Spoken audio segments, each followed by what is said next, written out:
उत्तम यश वार्तापत्र यांचं मनापासून अभिनंदन करतो की आज त्यांचा अहवाल प्रकाशित केलेला आहे आणि या पत्रिकेमध्ये महामानव डॉक्टर बाबासाहेब आंबेडकर यांचे जीवनगाथा जीवनचारित्र्याबद्दल ज्यांनी या देशाला घटना दिली, घटनाचे शिल्पकार डॉक्टर बाबासाहेब आंबेडकर याबद्दलची जास्त माहिती ह्या शहराचं नागरिकांपर्यंत कशी पोचावी यासाठी ही आज पत्रिकाचं विमोचन झालं आहे.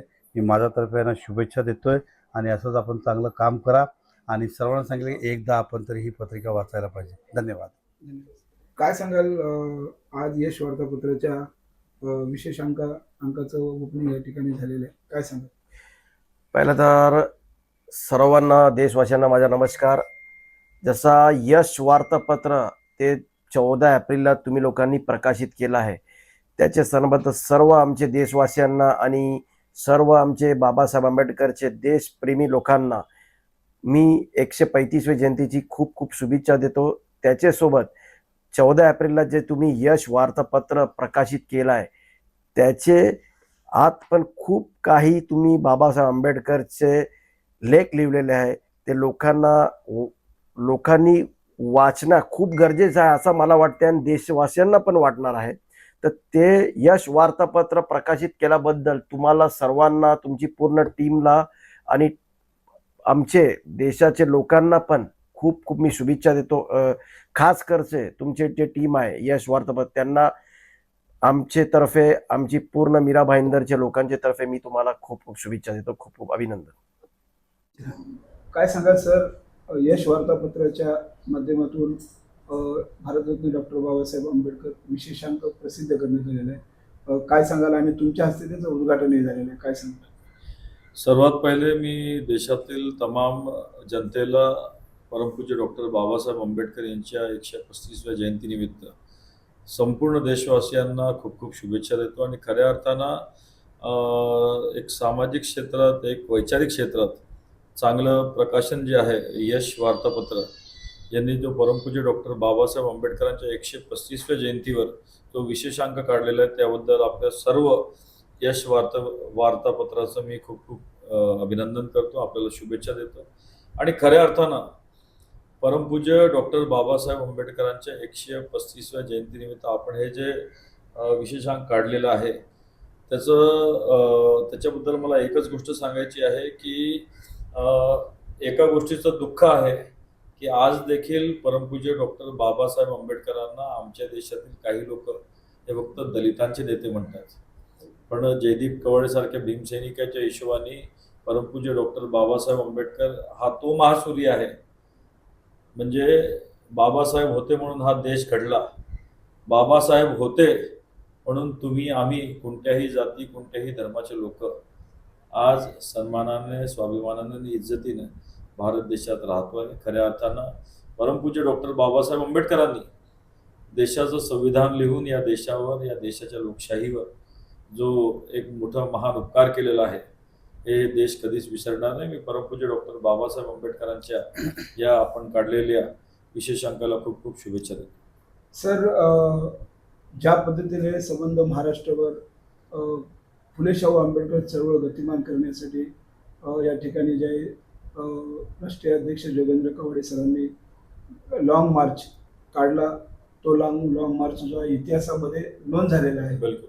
कशी आठवण कराल आजच्या या शुभ दिवशी?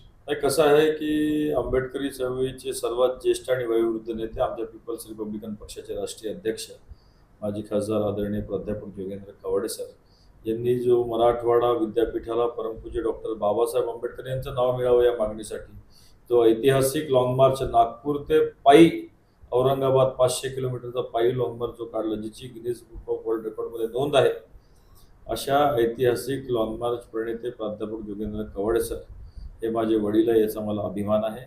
आणि मला अभिमान आहे की ज्या प्रकारे पंडित रेवारामजी कवाडे, जग्गूजी कवाडे माझे पंजोबा, लक्ष्मणरावजी कवाडे माझे आजोबा, प्राध्यापक जोगेंद्र कवाडे आणि जयदीप कवाडे, मी आज या आंबेडकरी चळवळीतील चौथी पिढी आहे जी परमपूज्य डॉक्टर बाबासाहेब आंबेडकरांच्या रिपब्लिकन चळवळीमध्ये स्वाभिमानाने, इज्जतीने आम्ही काम करत आहोत.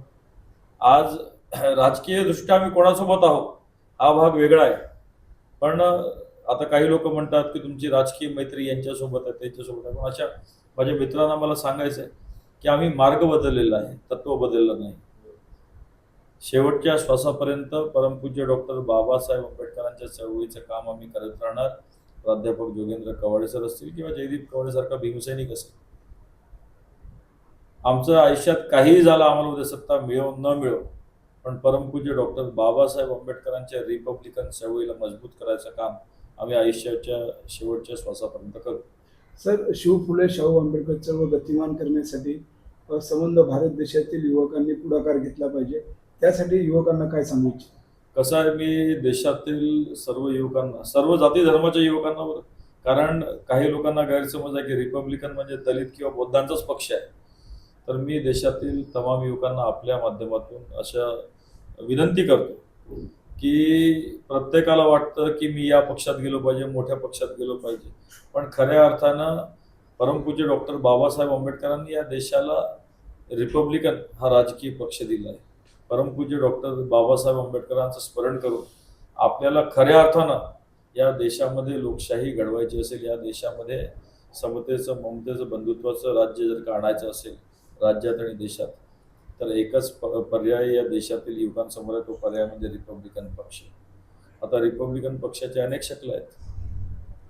बघा बरं, आज रिपब्लिकन पक्षाचे अनेक गट आहेत, पण कितीही गट असू दे, पण आम्हा सर्वांचा नेता परमपूज्य डॉक्टर बाबासाहेब आंबेडकर आहे, याचा आम्हाला अभिमान आहे. आणि निश्चितपणे जे आज आमच्या चळवळीतील वयोवृद्ध लोकांचे किंवा आमच्या युवकांची जी मागणी आहे की कुठेतरी रिपब्लिकन चळवळीचं ऐक्य झालं पाहिजे, रिपब्लिकन नेत्यांचं ऐक्य झालं पाहिजे, तर आमच्या पक्षाचे राष्ट्रीय अध्यक्ष आदरणीय प्राध्यापक जोगेंद्र कवाडे सरांनी आपली भूमिका स्पष्ट केलेली आहे. रिपब्लिकन पक्षाचं ऐक्याचं नेतृत्व कोणीही करा, प्रकाश आंबेडकर साहेबांनी करावं, आठवले साहेबांनी करावं, प्राध्यापक जोगेंद्र कवाडे तुमचा कार्यकर्ता भीमसैनिक म्हणून काम करेल, ही कवाडे सरांची भूमिका आहे. आणि कवाडे सरांची आणखी एक भूमिका आहे ऐक्य, रिपब्लिकन ऐक्याबद्दल, की आता ऐक्य नको, आता विलिनीकरण झालं पाहिजे. कारण कसं आहे, प्रत्येक नेता आपलं अस्तित्व ठेवून रिपब्लिकन पक्षात ऐक्यात येतो, तर काय होतं, कवाडे सरांचा पीपल्स रिपब्लिकन पक्ष कवाडे सर ऐक्यामध्ये येतं, आठवले साहेबांचा RPI आठवले ते ऐक्यामध्ये येतं. कवाडे सरांची भूमिका काय आहे की ज्या कोणाला याच्यानंतर ऐक्य करा, बाबासाहेब आंबेडकरांच्या रिपब्लिकन चळवळीचं ऐक्य करायचं असेल, त्यांनी अगोदर इलेक्शन कमिशनकडे आपला पक्ष डिझॉल्व्ह करावा आणि त्यांनी नंतर ऐक्याच्या चर्चा करावी, ही आमची भूमिका आहे. धन्यवाद.